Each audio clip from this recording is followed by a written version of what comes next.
Assalamu alaikum students, my name is Amir Khan and today our topic is scalar product in terms of rectangular components. Students, इससे पहली video में आप लोगों को मैं scalar product के मुतालिक इन डिटेल बता चुका हूँ.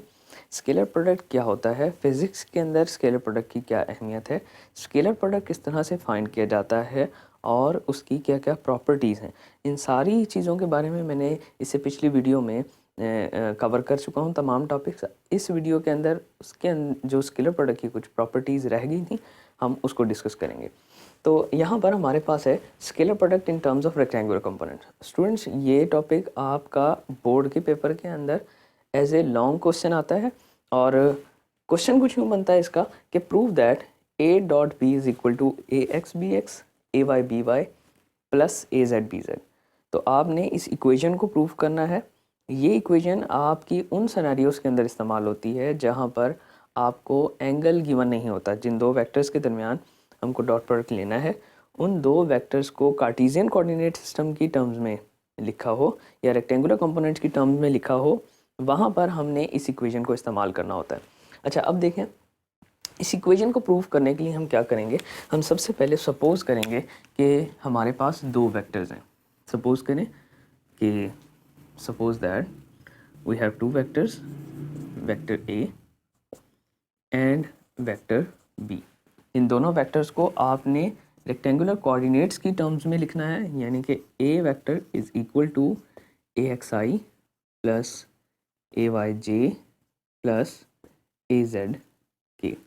इसी तरह B वेक्टर को आप लिखेंगे B x I plus B Y J plus B Z के.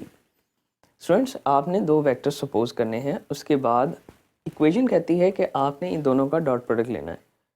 तो डॉट प्रोडक्ट लेने के लिए हम क्या करेंगे, हम इधर लिखते हैं कि A dot B vector is equal to, पहले आप ए के कोऑर्डिनेट्स लिखें A x I plus A Y J plus A Z के. डॉट लेंगे B x I plus B Y J plus B Z K. अब students, यहाँ पर हमने ए डॉट बी की जगह पहले ए वेक्टर के कोऑर्डिनेट्स लिख लिए, उसके बाद डॉट और फिर बी वेक्टर के कोऑर्डिनेट्स लिखे.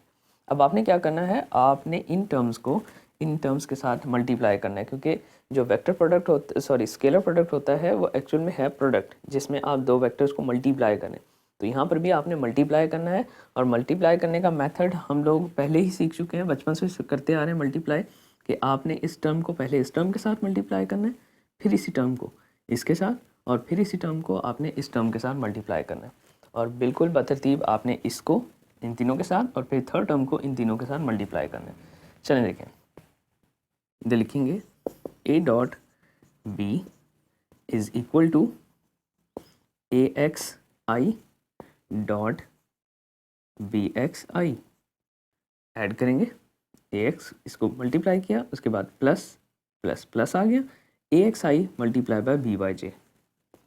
ए एक्स आई डॉट बी वाई जे. इसके बाद ऐड करेंगे ए x i multiply by b Z k. A x I dot b Z k. इसके बाद आपने क्या करना है, इस टर्म को उठाना है, इस टर्म को इन तीनों के साथ मल्टीप्लाई करें, plus plus plus A Y j dot B x i. इसके बाद ऐड करेंगे a Y j multiply by b Y j. A Y j dot b Y j. Add करें a Y j b Z k. A Y j dot b Z k. ठीक है जी. अब तीसरे number को इन तीनों के साथ मल्टीप्लाई करें, प्लस करेंगे ए जेड के dot B x I plus A Z के dot b Y J plus ए जेड के multiply by b Z k. A Z के dot b Z K. Students आपने क्या कर लिया, आपने इन तमाम तीनों टर्म्स को अगली तीनों टर्म्स के साथ मल्टीप्लाई कर लिया। अगले स्टेप के अंदर आपने यहाँ से जो आपके स्केलर नंबर्स हैं इनको अलहदा करना है और जो आपके यूनिट वेक्टर्स हैं इनका डॉट प्रोडक्ट अलहदा कर दें। A dot B is equal to A x B x into i dot i. Add करेंगे ए x b y into i dot j. इसके बाद ऐड करें, इस टर्म को उठा लें, a x b z into i dot k. ठीक है, इसी तरह नेक्स्ट टर्म के ऊपर आ जाएं, प्लस का साइन डालेंगे पहले, plus A Y b x into j dot i. इसके बाद ऐड करें जी, a Y B y into j dot j. Add करें a Y b z into j dot k. Last row हमारे पास रहेगी, ऐड का सिंबल डालें पहले, इसके बाद ए Z B x into k dot i add करेंगे a Z B y into k dot j. Add करें ए जेड बी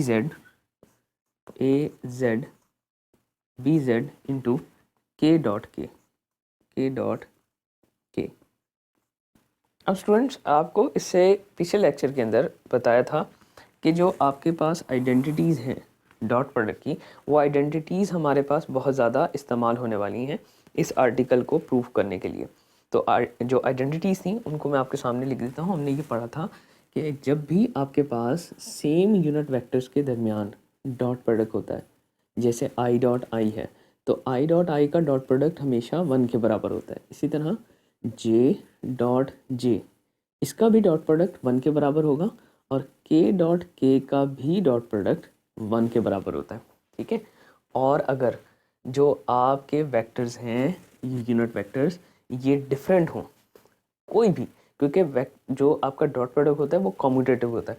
कम्यूटेटिव से क्या मुराद है कि अगर फ़र्ज़ करें आपके पास आई डॉट के है तो इसका इन दोनों का डिफरेंट है, इन दोनों का प्रोडक्ट 0 के बराबर होता है और इसी तरह के डॉट आई का भी प्रोडक्ट 0 के ही बराबर होता है। सो हम यहाँ पर देखेंगे कि जो वेक्टर्स आपके पास सिमिलर हैं उन वेक्टर्स को जब डॉट किया जाता है, डॉट प्रोडक्ट से मल्टीप्लाई किया जाता है, तो आपके पास जवाब 1 आता है और जो डिफरेंट आपके पास यूनिट वेक्टर्स होते हैं उनका जवाब 0 आता है। अब यहाँ पर चेक करते हैं हमारे पास कि कहाँ पर आपके पास आने वाला है 0 और कहाँ पर आने वाला है 1।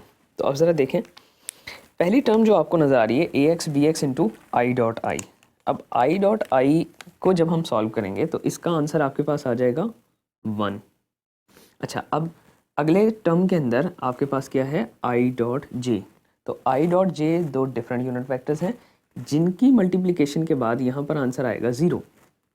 अच्छा, अब ज़रा ध्यान दें, जब ये टर्म आपकी 0 हो जाएंगे, इस टर्म के 0 होने से ए एक्स बी वाई जब 0 के साथ मल्टीप्लाई होंगे, क्योंकि ये मैग्नीट्यूड्स हैं और मैग्नीट्यूड एक नंबर होता है, तो नंबर जब 0 के साथ मल्टीप्लाई होता है तो उसको भी क्या कर देगा, 0 कर देगा।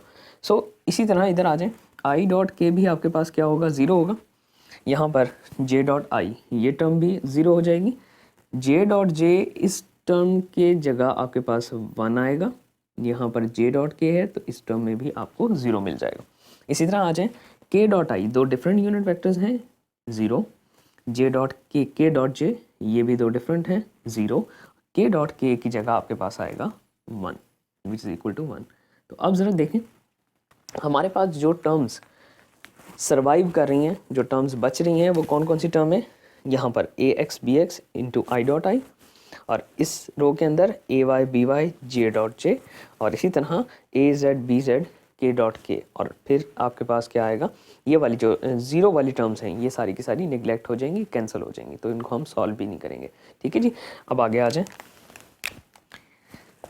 ए dot B is equal to, जो टर्म सर्वाइव कर रही हैं उन्हीं टर्म्स को हम आगे लिखेंगे, a x B x I dot i, a x B x into i dot i. ठीक है, ऐड कर दें, इधर से देखें, a Y B Y j dot j, a Y B y into j dot j. इसी तरह add करेंगे ए जेड बी जेड के डॉट के, ए जेड बी जेड के डॉट के। ठीक है जी, अब आपने आई डॉट आई की जगह इन आइडेंटिटीज़ का इस्तेमाल करना है। ये आइडेंटिटीज़ कह रही हैं कि आई डॉट आई जहाँ पर हो उधर 1, जे डॉट जे की जगह भी 1 और के डॉट के की जगह भी 1 आ जाएगा। तो a dot B is equal to A x B x into i dot i की जगह 1 प्लस ए Y B y into j dot j की जगह 1 प्लस ए Z B z into k dot k की जगह भी 1 आ जाएगा। अब जब भी आपकी नंबर्स 1 के साथ मल्टीप्लाई होते हैं, नंबर जब दोबारा रिपीट हो जाते हैं, A dot B is equal to A x B x plus A Y B Y plus A Z B Z. तो यही हमारा प्रूफ था कि हमने ये प्रूफ करना है कि आपका जो डॉट प्रोडक्ट है दो वेक्टर्स का, वो आपके जो कोऑर्डिनेट्स हैं उनके सिंपल मल्टीपल के बराबर होता है। ठीक है जी, जो आपके पास एक्स कोऑर्डिनेट्स हैं उनको मल्टीप्लाई कर दें, वाई कोऑर्डिनेट्स को आपस में मल्टीप्लाई कर दें और जेड कोऑर्डिनेट्स की मैग्नीट्यूड्स को आपस में मल्टीप्लाई कर दें, तो आपके पास क्या आ जाएगा जी, डॉट प्रोडक्ट आ जाएगा। अच्छा, इसके साथ एक छोटा सा प्रूफ है, वो भी आपके पास आ जाता है, और उस प्रूफ में क्या है कि इसी इक्वेशन को आगे प्रोसीड करते हुए हम यहाँ पर लिखते हैं कि हम जानते हैं कि पिछले लेसन में हमने पढ़ा था कि ए डॉट बी ये बराबर होता है a magnitude b magnitude cos of theta के, जो जनरल फॉर्म है डॉट प्रोडक्ट की। तो हम क्या करेंगे, इसी इक्वेशन के अंदर जहाँ पर हमको ए डॉट बी लिखा हुआ नज़र आ रहा है वहाँ पर A B cos theta put कर दें। तो देखें, A B cos theta is equal to A x B x plus A Y B Y plus A Z B Z. ठीक है, अब आपने यहाँ से अगर फाइंड आउट करना है एंगल, तो उसके लिए आप इस इक्वेशन को एंगल के लिए रीअरेंज करें। ए मैग्नीट्यूड बी मैग्नीट्यूड यहाँ कॉस थीटा के साथ मल्टीप्लाई हो रहा है, इधर आएगा तो डिवाइड हो जाएगा। सो हमारे पास आ जाएगा cos of theta is equal to A x B x plus A Y B y और plus A Z B z whole divided by a into b, a magnitude b magnitude. So ये आपके पास जो equation है ये angle मालूम करने के लिए इस्तेमाल होती है। ठीक है, इसको अगर आप एंगल के लिए रीअरेंज करना चाहते हैं तो इस कॉस थीटा, इस कॉस को उधर लेके जाएंगे, कॉस इनवर्स बन जाएगा। इसी की इक्वेशन रीअरेंज करने के बाद हमारे पास कुछ यूँ बनती है कि theta is equal to cos inverse of a x B x plus A Y B Y plus A Z B z whole divided by a magnitude b magnitude. So ये इक्वेशन जो है वो आपकी एंगल मालूम करने के लिए इस्तेमाल होगी। जब दो वेक्टर्स के दरमियान आपको एंगल नहीं दिया होगा तो हम इस इक्वेशन से एंगल को मालूम कर लेंगे। ठीक है स्टूडेंट्स, तो यहाँ पर आपका जो डॉट प्रोडक्ट का आर्टिकल है वो इख्तिताम पजीर होता है। उम्मीद करता हूँ आप लोगों को समझ आ गई होगी। इजाज़त चाहता हूँ, अल्लाह हाफ़िज़।